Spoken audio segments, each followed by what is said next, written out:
Hello, English lovers. Welcome to IIT. Today's our topic is Adventures of Odysseus, based on the story of Homer's The Odyssey. दोस्तों, adventures of Odysseus नाम की कोई भी book या novel नहीं है, बल्कि जो हमारे ग्रीक पोएट थे होमर, उन्होंने दो ग्रेट वर्क लिखे थे। पहला था द इलियड और दूसरा था द ओडिसी। ठीक है। और इन दोनों की समरी पर मैं ऑलरेडी वीडियो अपलोड कर चुकी हूँ। अगर आप लोगों ने नहीं देखी है तो आप देख सकते हैं। अब जब मैं इन दोनों पर वीडियो अपलोड कर चुकी हूँ तो मुझे क्या ज़रूरत थी ये नई वीडियो बनाने की? ज़रूरत है। एक्चुअली मैंने जो दो ओडिसी पर वीडियो बनाई है, इसकी जो समरी कवर की है, उसमें ओडिसियस के जितने भी एडवेंचर्स हैं उनको मैंने बहुत ही शॉर्ट में दिखाया है। ठीक है, बहुत ही शॉर्ट में समझाया है, क्योंकि वो पूरी ओडिसी की कहानी ही इतनी बड़ी थी कि अगर मैं ओडिसियस के एडवेंचर्स कवर करती तो वीडियो बहुत लंबी हो जाती। इसलिए मैंने ओडिसियस के एडवेंचर्स पर एक अलग वीडियो बनाई है। ये ओडिसी की का ही एक पार्ट है। मतलब कि ओडिसी में जितने भी, ओडिसियस हमारा हीरो है फर्स्ट ऑफ ऑल, तो आप ये समझ लीजिए हमारी द ओडिसी की हीरो स्टोरी का हीरो है ओडिसियस। तो इसके बहुत से एडवेंचर्स ओडिसी में दिखाए गए हैं। उन एडवेंचर्स को मैंने बहुत ही शॉर्ट में समझाया है मेरी प्रीवियस वीडियो में। तो आज की वीडियो में हम ओडिसियस के सारे एडवेंचर्स को अच्छे से कवर करेंगे। So let's begin. तो ट्रॉय की ट्रोजन वॉर जो था, उसमें ट्रॉय पर जब जीत हो गई थी ओडिसियस की आज जितने भी ग्रीक्स थे, जब वो जीत गए थे तो सब वापस अपने अपने घर जा रहे थे। ओडिसियस भी अपने घर वापस आ रहा था। ओडिसियस का घर कहाँ था? इथाका में। ठीक है। तो शिप्स पर बैठकर ये लोग वापस घर आ रहे थे। अब ये लोग, इन लोगों के 12 शिप्स थे, यानी 12 जहाज़ों पे सवार होकर ये लोग घर की तरफ आ रहे थे। लेकिन रास्ते में यानी समुद्र में एक बहुत बड़ा तूफान आ जाता है, जिससे ये लोग भटक कर एक आइलैंड पे पहुंचते हैं। और उस आइलैंड के जो लोग थे उन्हें लोटस ईटर्स बोला जाता था। मतलब वो लोग लोटस खाते थे। अब ये लोटस कोई आम लोटस की तरह नहीं होते थे, आम जो कमल होते हैं वैसे नहीं होते थे। दरअसल इनकी खासियत ये थी कि कोई भी इनको खाता था तो उनकी ना पूरी याददाश्त ही चली जाती थी, पूरी मेमोरी लॉस हो जाता था। मतलब जो भी उनको खाता था उनको याद ही नहीं रहता था कि उन्हें क्या करना है, उनके एम्बिशंस क्या हैं। तो जब ये लोग इस आइलैंड पे पहुंचते हैं तो यहाँ के लोग इन लोगों को भी खाने के लिए यही लोटस देते हैं। लेकिन जैसे ही ये लोग खाते हैं तो इन लोगों की भी मेमोरी लॉस हो जाता है और सबकी मेमोरी चली जाती है। लेकिन जो हमारा हीरो था ओडिसियस, उसने इन लोटस को नहीं खाया था, इसलिए उसकी मेमोरी नहीं जाती है और वो एक एक करके अपने साथियों को शिप्स पर वापस लेकर आता है। और फिर से ये लोग जर्नी अपनी स्टार्ट करते हैं। तो इन लोगों का जो मेमोरी लॉस हुआ था वो भी धीरे धीरे क्या होता है, सही होने लगता है। मतलब इनकी मेमोरी वापस आ जाती है। तो ये लोग फिर से रवाना होते हैं। अब जब ये लोग फिर से जा रहे होते हैं समुद्री रास्ते में, तो फिर रास्ता भटक जाते हैं और एक नए आइलैंड पे पहुंचते हैं, जहाँ पर साइक्लोप्स नाम के दैत्य रहते थे। ठीक है, एक ऐसे दैत्य जिन्हें साइक्लोप्स बोला जाता था, और उन दैत्यों की सिर्फ एक आंख होती थी। ठीक है, इनके जो फॉरहेड था, माथा था, उसके सेंटर में सिर्फ एक आंख होती थी। और ये लोग लोगों का मांस खाते थे। ठीक है। उनमें से एक बहुत बड़ा दानव था जिसका नाम था पॉलीफेमस। ठीक है। और ये जो पॉलीफेमस है ना, ये समुद्र के देवता पोसिडॉन का ही बेटा था। ये स्टोरी मैंने ओडिसियस में बताई है, तो उससे रिलेट कर लीजिएगा। अगर आप सॉरी द ओडिसी में, तो आप अगर द ओडिसी की समरी देख रहे हैं तो इस चीज़ से रिलेट कर दिएगा। पॉलीफेमस किसका बेटा था? पोसिडॉन का बेटा था, जो समुद्र के देवता थे। ठीक है। तो ये जो पॉलीफेमस होता है, ये इन सबको यानी ओडिसियस और उनके साथी को एक गुफा में बंद कर देता है। अब जब ये गुफा में बंद कर देता है तो उससे बचने के लिए ओडिसियस, देख रहे हैं ना ये गुफा में बंद है, ओडिसियस और उसके साथी मिलके उसको अफीम पिलाते हैं। यहाँ पर देखिए ये अफीम पिला रहे हैं, जिससे वो नशे में हो जाता है। और फिर उसके बाद ओडिसियस बड़ी चालाकी से इसकी आँख फोड़ देता है, जिससे ये अंधा हो जाता है। और उसके बाद ये सब लोग वहाँ से भाग जाते हैं। लेकिन जो पॉलीफेमस है, ये समुद्र के जो देवता हैं, यानी इसके जो फादर हैं पोसिडॉन, उनको जाके अपनी आप बीती सुनाता है और उनसे कहता है कि ओडिसियस से बदला लीजिए और उसे 10 साल तक अपने घर वापस ना जाने दीजिए। तो समुद्र के देवता जो पोसिडॉन होते हैं, वो उससे वादा करते हैं कि मैं उसे पनिश ज़रूर करूँगा, ओडिसियस को पनिश ज़रूर करूँगा।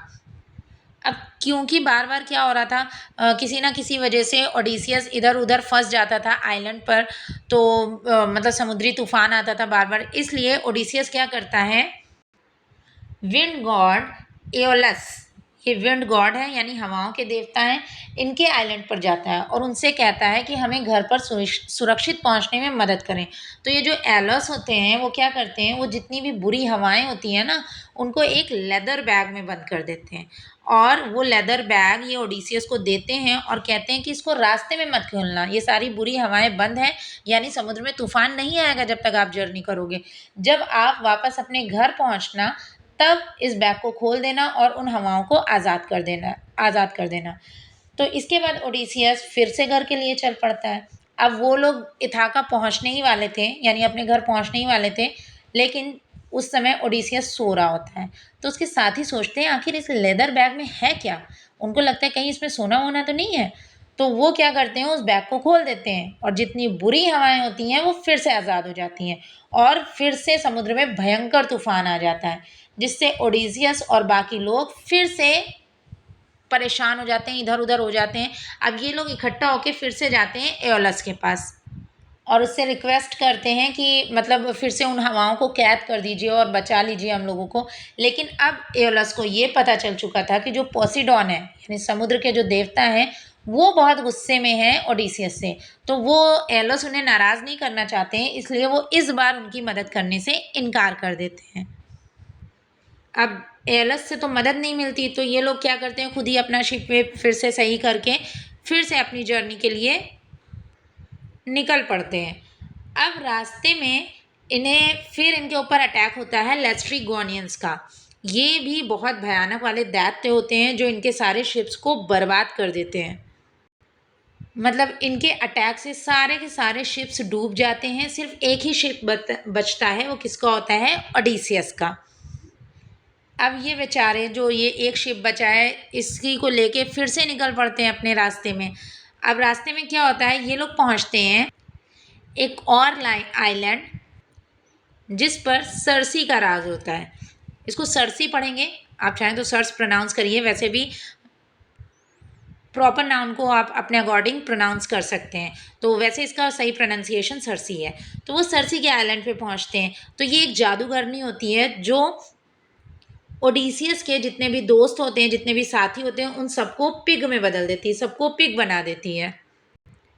लेकिन हर्मीज़ क्या होता है, हर्मीज़ एक देवताओं के दूत होते हैं जो ओडिसी स्टोरी में आए हैं, ठीक है। तो हर्मीज़ जो थे उन्होंने ओडिसियस को एक हर्ब दी थी, एक जड़ी बूटी दी थी, जिससे वो सर्सी की जादू से बच जाता है और उससे प्यार का झूठा नाटक करता है। किससे, सर्सी से प्यार का झूठा नाटक करता है और फिर से अपने साथियों को आदमी बनवा देता है। यहाँ पर ओडिसियस पूरे 1 साल तक सर्सी के साथ रहता है और फिर उससे रिक्वेस्ट करता है कि उसे घर जाने दे। तो सर्सी उसकी क्योंकि ओडिसियस की जो वाइफ थी वो पेनेलोपी, ओडिसियस की वाइफ का नाम पेनेलोपी था, तो वो बहुत ज़्यादा उसके लिए लॉयल थी। तो सर्सी उससे बहुत ज़्यादा इम्प्रेस हो जाती है और उसे जाने में मदद करती है और उसे मतलब जाने देती है। अब ये लोग पहुँचते हैं एक नई लैंड पर और उस लैंड का रास्ता दरअसल सर्सी ने ही इनको बताया था। सर्सी ने बोला था कि तुम लोग लैंड ऑफ डेड पर जाना और वहाँ पर जाके टायरसियस से मिलना, ठीक है। किससे मिलना, टायरसियस से। और ये टायरसियस एक प्रॉफिट है जो तुम्हें आगे का रास्ता बताएगा। तो अपने बचे हुए साथियों को लेकर ओडिसियस एक बार फिर लैंड ऑफ डेड की तरफ रवाना होता है। लैंड ऑफ डेड को हेट्स भी बोलते हैं, ठीक है, हेट नहीं, हेट्स, ठीक है। तो ये लोग लैंड ऑफ डेड पे पहुंचते हैं। अब वहां पहुंचकर उसे ट्रॉय युद्ध के दौरान मारे गए सभी योद्धाओं की आत्माएं दिखती हैं और साथ ही साथ वो अपनी माँ की आत्मा से भी मिलता है। ये उसकी माँ की आत्मा, इसके अलावा बहुत सी आत्माएं उसे दिखती हैं।